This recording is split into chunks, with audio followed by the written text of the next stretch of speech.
Hi, this is Joyce McGill, and for my final physics lab, I chose to predict the solar system using VPython.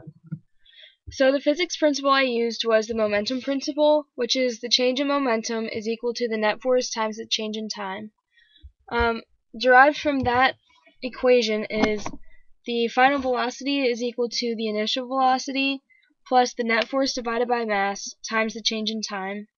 And from that you can find the position, you can update the position of each planet using the final position is equal to initial position plus velocity times the change in time.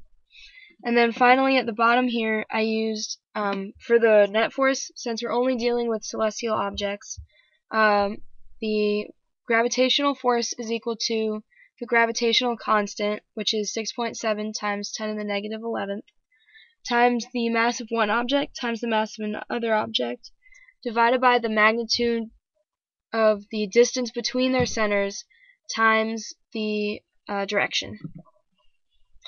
So for this lab I used this information here that was provided on WebAssign. The important pieces of information are the mean distance from the sun, the orbital speed, which gave me information to use as the initial velocity, and also the mass, which is important in calculating the momentum. So here's my initial information.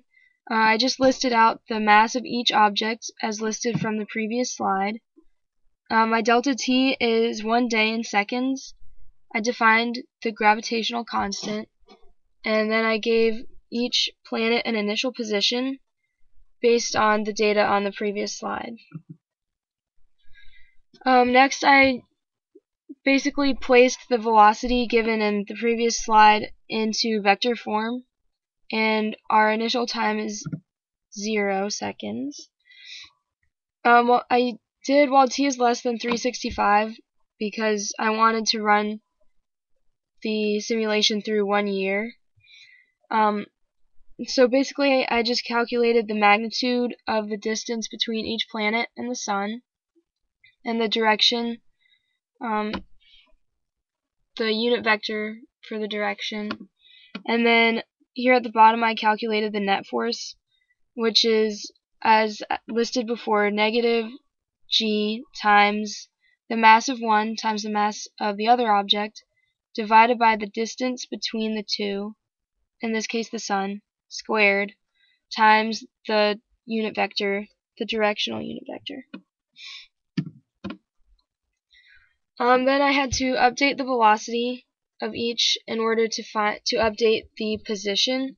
So I just listed the previous velocities as the initial velocity, and I calculated the new velocity as Vf is equal to Vi plus the net force divided by mass times the change in time. And then that information was used to calculate the new position down here, which is just the final position is equal to the initial position plus the velocity times the change in time. So this is basically what my model looked like after 365 days. So you can see Earth is this third one here, the blue one, and it made 1 full revolution. This is my Python shell at the end to answer the questions. The position of the Earth is, not the end yet. The position of the Earth is 1.5 e to the 8th, which is the initial information that was listed back here, right here. So that basically tells us that in 365 days, the Earth went through revolved around the sun one full time. Then I also found there are 365 days to the year, and approximately 30 days in a month, and 24 hours in a day. All these numbers were rounded so that it was easier to read. And that's the end of my final lab report. Thank you.